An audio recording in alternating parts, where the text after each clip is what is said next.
ધોરણ 12 રસાયણ વિજ્ઞાન પ્રકરણ 3 વિદ્યુત રસાયણ વિજ્ઞાન ભાગ 1। મિત્રો, ગયા વર્ષે આપણે રેડોક્સ પ્રક્રિયા કોને કહેવાય તો રેડોક્સ પ્રક્રિયા પ્રકરણની અંદર ઓક્સિડેશન, રિડક્શન, ઓક્સિડેશન કરતાં, રિડક્શન કરતાં આ બધું જોઈ ગયા। આપણે રેડોક્સ પ્રક્રિયાને બેલેન્સ પણ કરી, પણ આ રેડોક્સ પ્રક્રિયા આપણને ઉપયોગી કઈ રીતે થાય તો એના માટે આપણે એના કન્ટિન્યુટીમાં જ એમ કહીએ તો ચાલે કે આ ચેપ્ટરનું આપણને નોલેજ હોવું જોઈએ કે રેડોક્સ પ્રક્રિયાથી આપણે જુદા જુદા વીજ રાસાયણિક કોષની રચના કરી શકીએ, વિદ્યુત વિભાજન કોષની રચના કરી શકીએ, ક્ષારણની ક્રિયાને અટકાવી શકીએ। એટલે જે ગયા વર્ષનું રેડોક્સ પ્રક્રિયા પ્રકરણ હતું એના અનુસંધાનમાં આ પ્રકરણ છે અને એના માટે અહીં આપણે જોઈએ તો એક પાત્રની અંદર કોપર સલ્ફેટનું દ્રાવણ લઈએ અને એમાં જો ઝીંકનો સળિયો આપણે મૂકીએ, થોડાક સમય સુધી રહેવા દઈએ તો એવું થશે કે આ જે કોપર સલ્ફેટનું જે દ્રાવણ છે એ ધીમે ધીમે ભૂરો રંગ હોય તે ઝાંખો થતો જશે અને આ જે સળિયો છે એના ઉપર કોપરનું એક પાતળું લેયર તૈયાર થઈ જશે। કહેવાનો મતલબ કે અહીં પ્રક્રિયા થઈ અને પ્રક્રિયા કઈ થઈ તો ઝીંક જે છે એ ઝીંક આયનમાં રૂપાંતર પામે અને કોપર સલ્ફેટના દ્રાવણમાં જે Cu+2 આયન છે, ક્યુપ્રિક આયન, એ કોપરમાં રૂપાંતર પામે। આ રેડોક્સ પ્રક્રિયા થઈ। અહીં આ જે ઝીંક છે એના જો ઓક્સિડેશન આંકની રીતે પણ જોઈએ તો આનો ઓક્સિડેશન આંક 0, આ કોપરનો અહીંયા +2, અહીંયા +2, આ કોપરનો ઓક્સિડેશન આંક 0। તો 0 થી +2 એટલે ઝીંકનું ઓક્સિડેશન થયું અને આ જે Cu+2 છે એનું Cuમાં રૂપાંતર થયું, આ રિડક્શન પ્રક્રિયા થઈ। એટલે કે અહીં ઓક્સિડેશન અને રિડક્શન પ્રક્રિયા એક જ પાત્રમાં થઈ। જો આ પ્રક્રિયા અલગ અલગ કરીએ ઓક્સિડેશન અને રિડક્શનની તો Zn solid, it gives Zn+2 aqueous +2 electron. બીજી પ્રક્રિયા કઈ થઈ? Cu+2 aqueous +2 electron, it gives Cu solid. તો એક પ્રક્રિયા ઓક્સિડેશનની થઈ, બીજી પ્રક્રિયા રિડક્શનની થઈ અને આ ઓક્સિડેશન રિડક્શન પ્રક્રિયા જો એક જ પાત્રમાં થાય એના કરતાં બે અલગ અલગ પાત્રમાં જો કરવામાં આવે તો એનાથી કોઈક આપણને ફાયદો થાય છે। કહેવાનો મતલબ કે આપણે વિદ્યુત પ્રવાહ મેળવી શકીએ છીએ। તો એના માટે અહીં એક પાત્રની અંદર આપણે ઝીંકનો સળિયો મૂકીએ અને એના સંપર્કમાં Zn+2 આયન ધરાવતું દ્રાવણ મૂકીએ જેની પ્રારંભિક સાંદ્રતા 1 મોલર હોય। બીજા પાત્રની અંદર આપણે કોપરનો સળિયો મૂકીએ અને એના સંપર્કમાં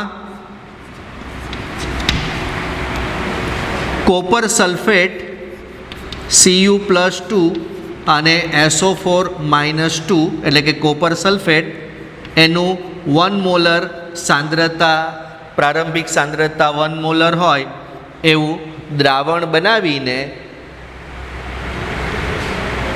ઓક્સિડેશન રિડક્શન પ્રક્રિયા અલગ અલગ પાત્રમાં કરવા માંગીએ છીએ. તો આને આપણે વીજવાહક તાર વડે જોડીએ તો હવે ઓક્સિડેશન રિડક્શન પ્રક્રિયા થવાની શક્યતા છે, પણ હજુ એકદમ પ્રક્રિયા થશે નહીં. અહીં આપણે વોલ્ટમીટર મૂકીએ તો આપણને વોલ્ટેજ મળશે. ગેલ્વેનોમીટરથી વિદ્યુત પ્રવાહની દિશા જાણવા મળશે.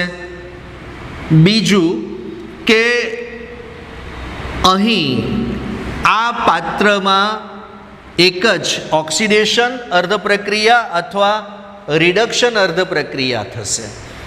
એટલે આપણે અહીં એક બીજી રચના જેને કહેવાય ક્ષાર સેતુ, એક ક્ષાર સેતુની રચના પણ હોવી જોઈએ અહીંયા, ત્યારે જ આ કમ્પ્લીટ રચના થયેલી કહેવાશે. આ ક્ષાર સેતુ છે શું? તો ક્ષાર એટલે ક્ષાર, લવણ, અને સેતુ એટલે બ્રિજ, પુલ.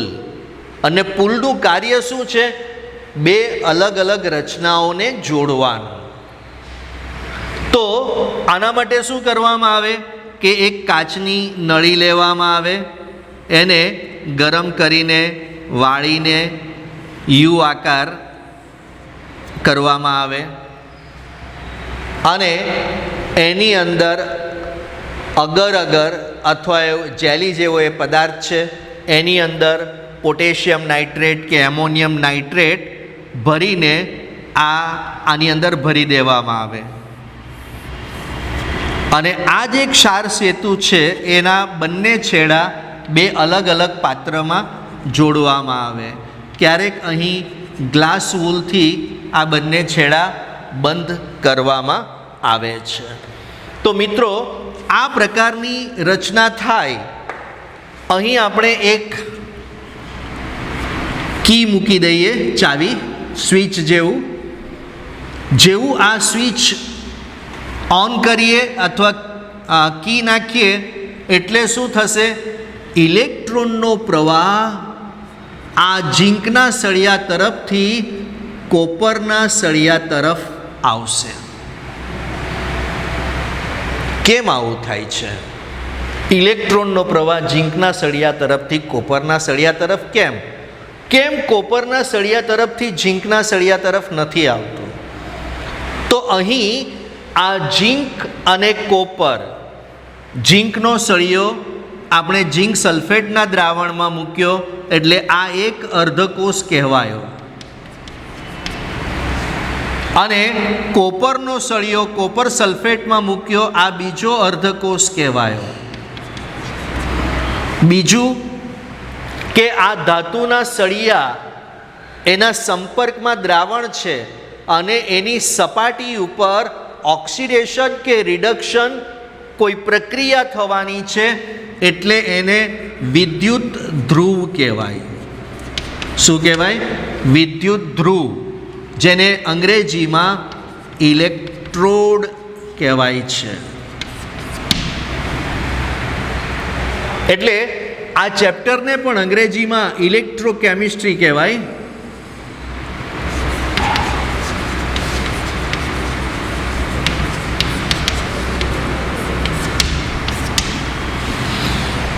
તો આ પ્રકારની રચનાથી જેવું આ બંને સળિયાને આપણે વીજવાહક તાર વડે જોડીએ છીએ, વિદ્યુત ધ્રુવોને, એટલે એક પ્રકારની ઇલેક્ટ્રોન મેળવવાની હરીફાઈ શરૂ થાય.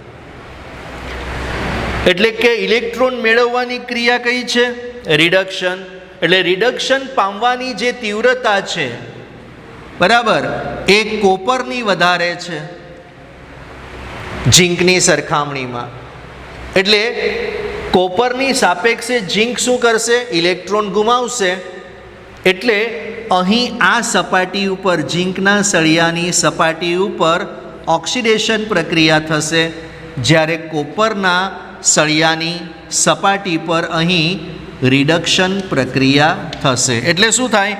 તો આ સળિયા ઉપરથી જે ઝીંક પરમાણુ છે એ Zn+2 બનીને દ્રાવણમાં જશે અને Cu+2 આયનો જે આ દ્રાવણમાં છે, અહીંયા બ્લુ કલરથી બતાવું છું, આ Cu+2 આયનો એ શું થશે?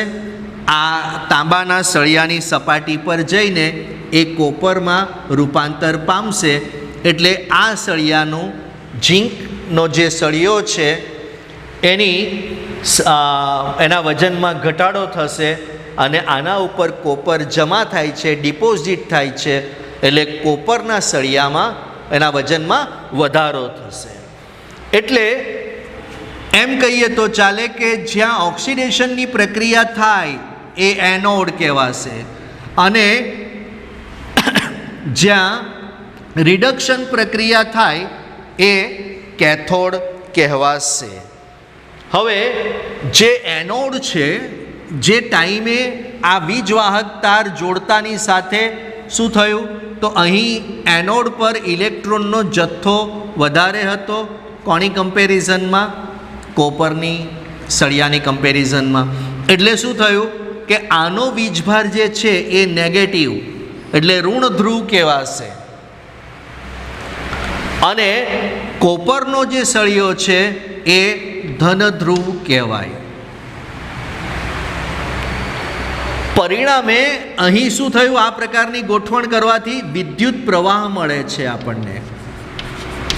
અને આ ઇલેક્ટ્રોકેમિસ્ટ્રીનો ફાયદો તો આ જ છે, કારણ કે આપણે કેટલા બધા સેલ આપણે આના નોલેજ આધારિત છે કે તમે જુઓ તો કાર છે, સ્કૂટર છે, એની અંદર આપણે લેડ સંગ્રાહક કોષ વાપરીએ છીએ, બરાબર? એ પણ આ વિદ્યુત રસાયણ વિજ્ઞાનને પરિણામે, એટલે કે વીજ રાસાયણિક કોષ કહેવાય. પછી ઘડિયાળની અંદર, કેલ્ક્યુલેટરમાં, મોબાઈલમાં આપણે લિથિયમ આયન બેટરી વાપરીએ છીએ. તો એ બધામાં આ કોઈક ઓક્સિડેશન રિડક્શન પ્રક્રિયાઓ થાય છે. હવે આના જ સંદર્ભમાં આગળ વાત કરીએ તો આ જે વીજ રાસાયણિક કોષ છે એમાં એનોડ તરીકે ઝીંકનો સળિયો છે અને એના સંપર્કમાં ઝીંક આયન છે. એટલે એ એક્વિયસ 1 મોલર.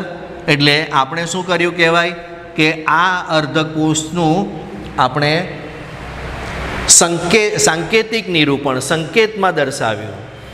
એ જ રીતે બીજો અર્ધકોષ છે તો કોપર, એના સંપર્કમાં Cu+2 એક્વિયસ, એની પ્રારંભિક સાંદ્રતા 1 મોલર.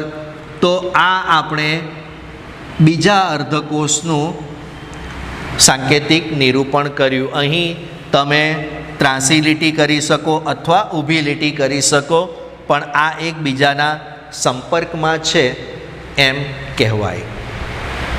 આને તમે આ રીતે પણ દર્શાવી શકો, Zn+2 એક્વિયસ 1 મોલર, પછી ઊભી લીટી Zn solid, Cu+2 aqueous 1 molar, Cu solid.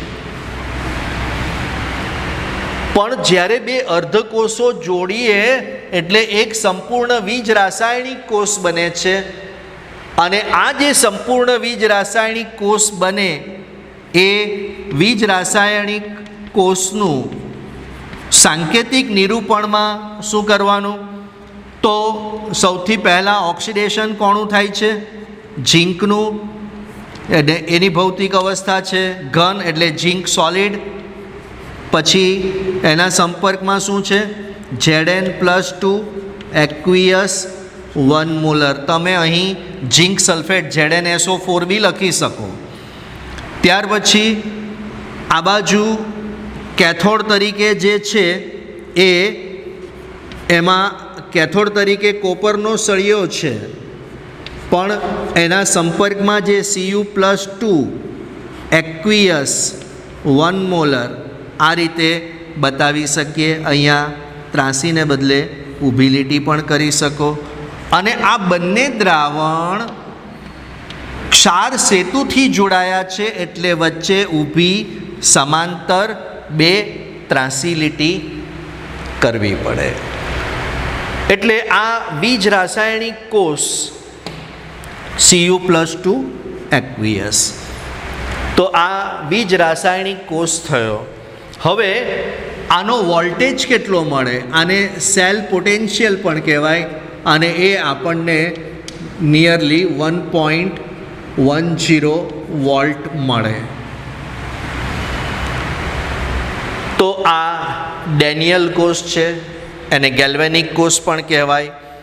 હવે આવા તો ઘણા બધા અર્ધકોષોની રચના થાય, અને ઘણા બધા અર્ધકોષો બને તો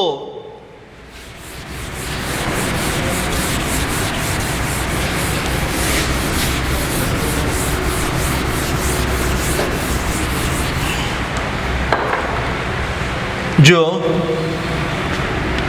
ઝીંક, એના સંપર્કમાં ઝીંકનો સળિયો, અહીંયા ઝીંક સલ્ફેટ 1 મોલર, પછી Fe અને એના સંપર્કમાં ફેરસ આયન 1 મોલર સાંદ્રતા. ત્યાર પછી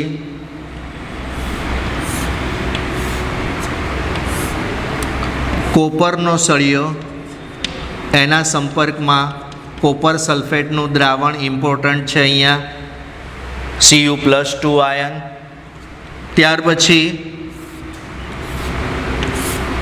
સિલ્વરનો સળિયો, એના સંપર્કમાં સિલ્વર નાઇટ્રેટ, પ્રારંભિક સાંદ્રતા 1 મોલર. અહીંયા સલ્ફેટ આયન કે જે ઋણ આયન છે એ અહીં પ્રેક્ષક આયન તરીકે બિહેવ કરશે. તો મિત્રો, આ 4 અર્ધકોષો થયા, અને આવા તો ઘણા બધા અર્ધકોષોની રચના કરી શકાય. અને દરેક અર્ધકોષ, ધારો કે આ ઝીંક અને Fe, આ 2 અર્ધકોષોને જોડીએ તો એક બીજ રાસાયણિક કોષ બને. આ 2 અર્ધકોષોને જોડીએ એટલે કે ત્રીજો અર્ધકોષ ઇન્ટ્રોડ્યુસ કરીએ તો આપણને ટોટલ કેટલા જુઓ, પહેલાં આનાથી એક, પછી 2 અર્ધકોષો હોય તો એક બીજ રાસાયણિક કોષ બને. 3 અર્ધકોષ હોય તો શું થયું? આ બીજો અને ત્રીજો બીજ રાસાયણિક કોષ બન્યો. હવે ચોથો અર્ધકોષ આપણે લઈએ તો એ બધા સાથે આ રીતે જોડાતો જશે. આ એક બનશે, આને ને આને જોડીએ, બીજો બીજ રાસાયણિક કોષ બને, અને આની સાથે જોડીએ તો ત્રીજો. આમ અલગ અલગ રીતે પહેલાં આપણી પાસે જ્યારે બીજ રાસાયણિક કોષ અર્ધકોષ જે છે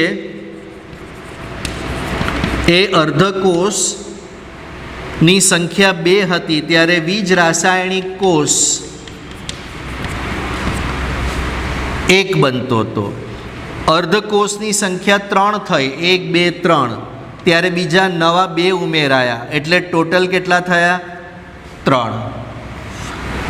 હજુ એક અર્ધકોષ આપણે લઈએ એટલે નવા કેટલા અર્ધકોષો થયા? બીજ રાસાયણિક કોષ થયા 3, એટલે ટોટલ હવે બીજ રાસાયણિક કોષની સંખ્યા થઈ 6. તો મિત્રો, આવા તો ઘણા બધા અર્ધકોષો હોય, અને ઘણા બધા અર્ધકોષો હોય તો અહીં તમારા પાઠ્યપુસ્તકમાં 71 નંબરના પેજ ઉપર આ અર્ધકોષો આપ્યા છે અને એ જે 34 અર્ધકોષો આપ્યા છે અને એ 34 અર્ધકોષો જે છે એનાથી 561 561 ટોટલ 34 અર્ધકોષો છે. એટલે તમારે શું કરવું પડે? 1 + 2 + 3 + 4 ક્યાં સુધી જવું પડશે? 33 સુધી. તો આનો જે સરવાળો થાય એ 561 આટલા વીજ રાસાયણિક કોષ બની શકે. તો આટલા વીજ રાસાયણિક કોષ હોય તો એમાં એનોડ કોણ બને, કેથોડ કોણ હશે, એનો વોલ્ટેજ કેટલો મળશે, કોષ વોલ્ટેજ, આ નક્કી કરવું મુશ્કેલ છે. અને એટલા માટે આપણે કોઈકને એકને સ્ટાન્ડર્ડ બનાવવો પડે અને કોઈ એકને સ્ટાન્ડર્ડ બનાવવા માટે પ્રમાણિત હાઇડ્રોજન ધ્રુવ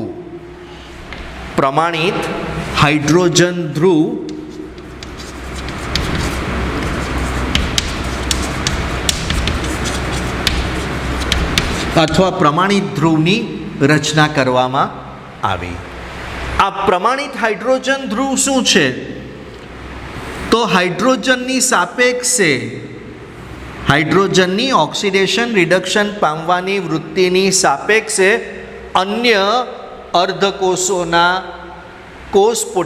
એના જે રિડક્શન પોટેન્શિયલ છે એ આપણે નક્કી કરવાના છે. તો એના માટેની રચનામાં અહીં હાઇડ્રોજન વાયુ છે એટલે હાઇડ્રોજનમાંથી બનતો આયન એ H+ અને એ સંપર્કમાં રહેશે પ્લેટિનમના. એટલે આને સાંકેતિક રીતે આ રીતે પણ દર્શાવાય છે. એના માટે શું કરવામાં આવે? તો 1 મોલર HClનું દ્રાવણ લેવામાં આવે કે જેમાં આ H+ એટલે કે H+ અથવા હાઇડ્રોનિયમ આયન લખીએ તો એની સાંદ્રતા 1 મોલર હોય. પણ હવે આને હાઇડ્રોજન વાયુના સાથે સંપર્કમાં, આ પ્રવાહી છે, હાઇડ્રોજન વાયુ એના સંપર્કમાં કેવી રીતે લાવવાનો? એટલા માટે અંદર એક નળી જેવી રચના કરવામાં આવે જેથી એ વાયુને અંદર ધકેલી શકાય. અને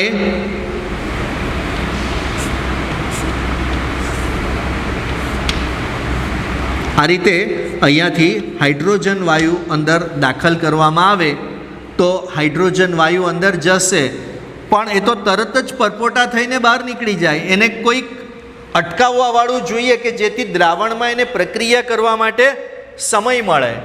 તો એના માટે પ્લેટિનમનું પતરું લેવાનું, સળિયો પણ નહીં, પતરું, કારણ કે એનાથી એનું ક્ષેત્રફળ વધારે મળે તો પ્રક્રિયા વધારે સારી રીતે થઈ શકે, વધારે એ હાઇડ્રોજનને એની સપાટી પર શોષી શકે. એની હજુ ક્ષેત્રફળ વધારવા માટે એને થોડુંક પ્લેટિનમનો ઢોળ એના પર તૈયાર કરવામાં આવે એટલે એને પ્લેટિનાઇઝ્ડ પ્લેટિનમ અથવા પ્લેટિનમ બ્લેક કહેવાય છે. એના સંપર્કમાં આ બીજો એક પ્લેટિનમનો તાર હોય અને એ ત્યાર પછી અંદરની તરફ એક કાચની નળીમાં ખુલે છે અને એ જે કાચની નળીમાં મર્ક્યુરી ભરેલો હોય, આની અંદર મર્ક્યુરી ધાતુ ભરેલી હોય છે.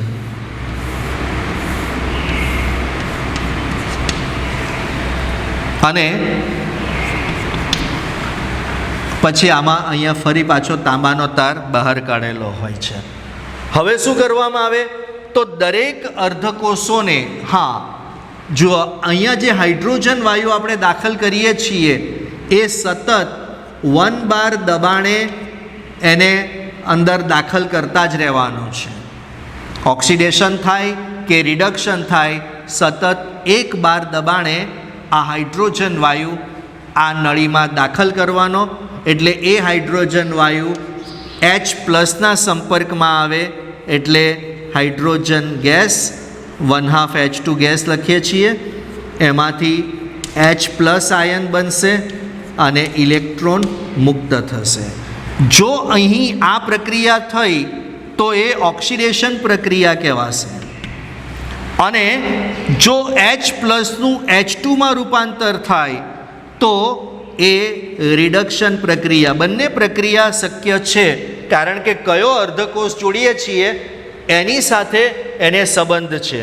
તો મિત્રો અહીં આપણે હવે જોઈએ કે આ જે રચના છે પ્રમાણિત હાઇડ્રોજન ધ્રુવ, એને આપણે આની સાથે જોડીએ તો આપણને અહીં વોલ્ટમીટર મૂકતા વોલ્ટેજ મળશે, પણ વધારે એક્ઝેક્ટ વેલ્યુ આપણને પોટેન્શિયોમીટર નામના સાધન દ્વારા મળશે. તો એ આપણે એ વોલ્ટેજ શોધી શકીએ. કારણ શું છે કે વોલ્ટેજ એટલે કે કોષ પોટેન્શિયલ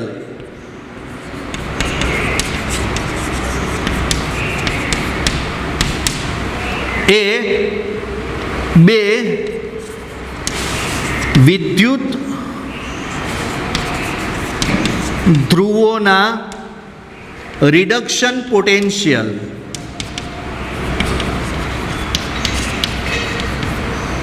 નો તફાવત છે. અગાઉ ઓક્સિડેશન પોટેન્શિયલનો તફાવત લેવાતો હતો. હવે IUPAC સંસ્થાના સૂચન મુજબ રિડક્શન પોટેન્શિયલ એનો તફાવત લેવાય છે.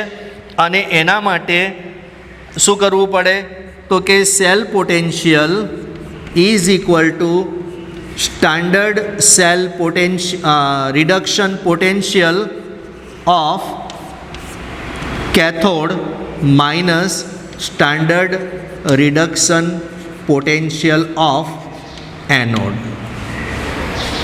અને આ રચનાની અંદર શું થાય છે કે જેનું ઓક્સિડેશન થાય છે એને આપણે ડાબી બાજુ લખીએ છીએ અને જેનું રિડક્શન થાય છે એને જમણી બાજુ લખીએ છીએ. એટલે અહીં standard reduction potential of right cell minus standard reduction potential of left cell. કેટલીક વખત આ રિડક્શન શબ્દ પણ નથી લખતા. આ અલગ અલગ જે કંઈક શક્યતાઓ છે તેની વાત કરું છું. એટલે શું કરવામાં આવે કે જુદા જુદા અર્ધકોષોને પ્રમાણિત હાઇડ્રોજન ધ્રુવ સાથે જોડવામાં આવે અને અહીંયા જે વોલ્ટેજની જે કંઈ વેલ્યુ મળે, ધારો કે અહીં વેલ્યુ મળે છે 0.76 વોલ્ટ, તો આ એનોડ તરીકે બિહેવ કરે છે, આ કેથોડ તરીકે. તો આ સૂત્ર પ્રમાણે આની કિંમતને હવે આપણે ઇન્ટરનેશનલ લેવલ ઉપર આનો રિડક્શન પોટેન્શિયલ પ્રમાણિત હાઇડ્રોજન ધ્રુવનો રિડક્શન પોટેન્શિયલ 0 વોલ્ટ સ્વીકારી લીધો છે. એટલે આ વેલ્યુ હવે કોને આપી દેવામાં આવે? ઝિંક અર્ધકોષને. એટલે એનો રિડક્શન પોટેન્શિયલ જે છે ઝિંકના અર્ધકોષનો એ -0.76 વોલ્ટ થશે. કેમ માઇનસ? આ પ્રમાણિત હાઇડ્રોજન ધ્રુવની સાપેક્ષે આ એનોડ છે, આ સૂત્ર પ્રમાણે કિંમત મૂકીએ તો પણ આપણને આ વેલ્યુ આટલી મળશે. એટલે જે કોઈ અર્ધકોષો પ્રમાણિત હાઇડ્રોજન ધ્રુવ સાથે એનોડ તરીકે વર્તે એનું રિડક્શન પોટેન્શિયલનું મૂલ્ય છે એ ઋણ લેવાનું અને જે કંઈ વોલ્ટેજ અહીં મળે છે એ જે તે અર્ધકોષની કિંમત કહેવાશે. હવે માની લો કે આપણે આ પ્રમાણિત હાઇડ્રોજન ધ્રુવને સિલ્વરના અર્ધકોષ સાથે જોડી દઈએ તો સિલ્વરના અર્ધકોષ સાથે જોડતા એટલે શું થાય અહીંયા કે અહીંયા જે વોલ્ટેજ મળશે એ આપણને 0.8 વોલ્ટ મળે, તો એ જે કિંમત છે એ આપણે સિલ્વર અર્ધકોષને આપી દઈએ. અહીં સિલ્વરનો અર્ધકોષ કેથોડ તરીકે વર્તે છે એટલે એની વેલ્યુ પોઝિટિવ, અને એ વેલ્યુ જે છે એ +0.8 વોલ્ટ થાય. એટલે કે આ પ્રમાણિત હાઇડ્રોજન ધ્રુવનો ઉપયોગ કરીને જેટલા પણ શક્ય અર્ધકોષો હોય એ અર્ધકોષોના રિડક્શન પોટેન્શિયલ નક્કી કરી શકાય. હવે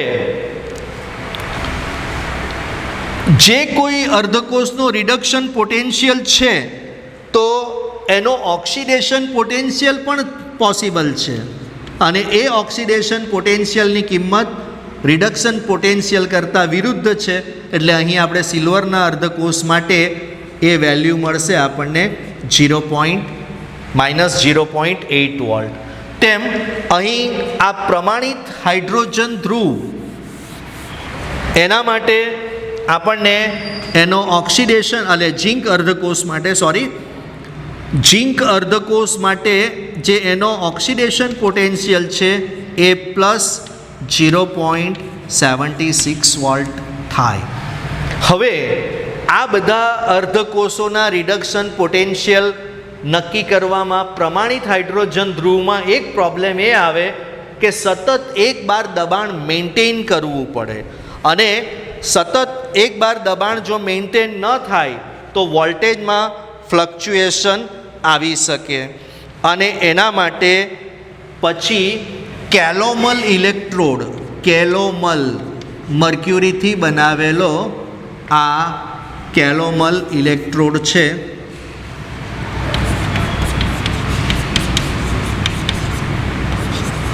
કેલોમલ વિદ્યુત ધ્રુવ અથવા કેલોમલ ઇલેક્ટ્રોડનો ઉપયોગ કરવામાં આવે આના ઓપ્શનમાં. હવે આવી રીતે બધા અર્ધકોષોને પ્રમાણિત હાઇડ્રોજન ધ્રુવ સાથે અથવા કેલોમલ વિદ્યુત ધ્રુવ સાથે જોડીને દરેકના રિડક્શન પોટેન્શિયલ મેળવાય, અને એ રિડક્શન પોટેન્શિયલના ઉતરતા ક્રમમાં ગોઠવતા જઈએ તો આપણને એક શ્રેણી મળે છે, અને એ શ્રેણીને કહેવાય છે EMF શ્રેણી. EMF શ્રેણી અથવા સિરીઝ. અને ત્યાર પછી એનો ઉપયોગ કરીને આપણે કોઈ પણ બે અર્ધકોષને જોડીએ તો એનો વોલ્ટેજ કેટલો મળે, વિદ્યુત પ્રવાહ કઈ તરફ જશે, ઇલેક્ટ્રોનનો પ્રવાહ કઈ તરફ જશે, કયા સળિયા પર ઓક્સિડેશન થશે, કયા ધ્રુવ પર રિડક્શન પ્રક્રિયા થશે, એ આપણે નક્કી કરી શકીએ. તો થેન્ક યુ મિત્રો.